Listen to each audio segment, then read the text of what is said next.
So, what kind of questions should we expect at immigration customs when we're traveling? And let's see how to respond and how not to respond.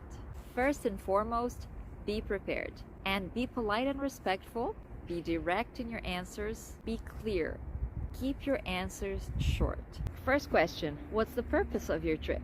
That's a classic. So if you're visiting friends, say visiting friends. Have an invitation letter from your friend. So let's check out a little example of what not to say at customs. Hey, what's up, officer? Good morning. Business or pleasure? Sorry? What's the purpose of your trip? Pleasure. Passport, please? Yes. There you go. Where will you be staying? I'm supposed to get a message from this friend of mine that's gonna hook me up with a place. I'm gonna probably crash at her place. You're gonna crash?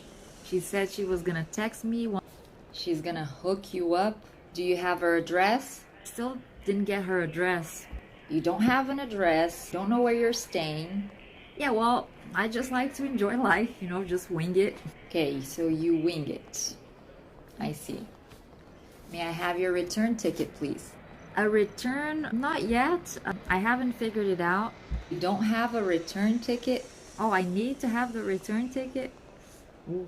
That is a must when you travel as a tourist. How much money are you bringing into the country? I have some couple of dollars and, a credit card. I'm pretty much a simple person. Give me a coffee and a cookie and I'm good to go.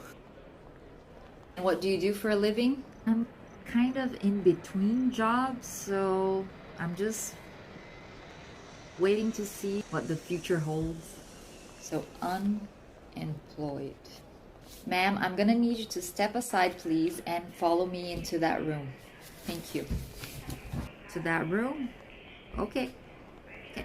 Well, as you can see in that video, all the answers given by the passenger are not the ideal answers you should be giving to an officer at customs. Don't try to hide anything because they will see right through you. If it's business, let's say it's a conference, I'm attending a 3-day conference. If it's just tourism, you can say tourism or pleasure. Don't dance around your answers because that's gonna make them ask even more follow-up questions. Where will you be staying? Have the address of the hotel in hand or address of a friend. How much money are you carrying? This is a very typical question, so don't be offended or insulted if they do ask you that. I know it can be a little bit too personal. You can just say, I have a 1,000 limit on my credit card, I have some cash, that's it. Next question, what do you do for a living?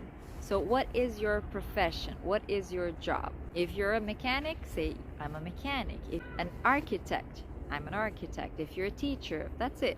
You don't have to explain when you started working there or how long you've been working at that specific company. I'm a customer service agent. If they ask, where do you work? You could say, IBM, Lenovo.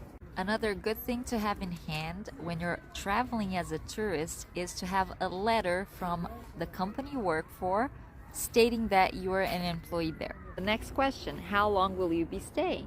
Have the return ticket. That is a must. I always tell my students that if you don't have a return ticket, just don't go.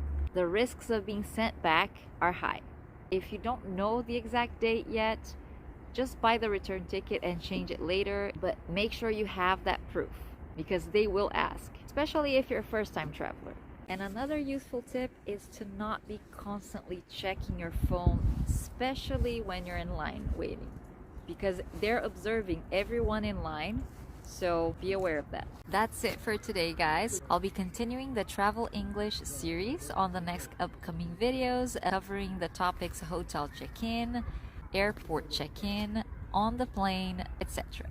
If you like what you see, please subscribe, hit the like button and the little bell to get notified when the next video is up, and I'll see you next time.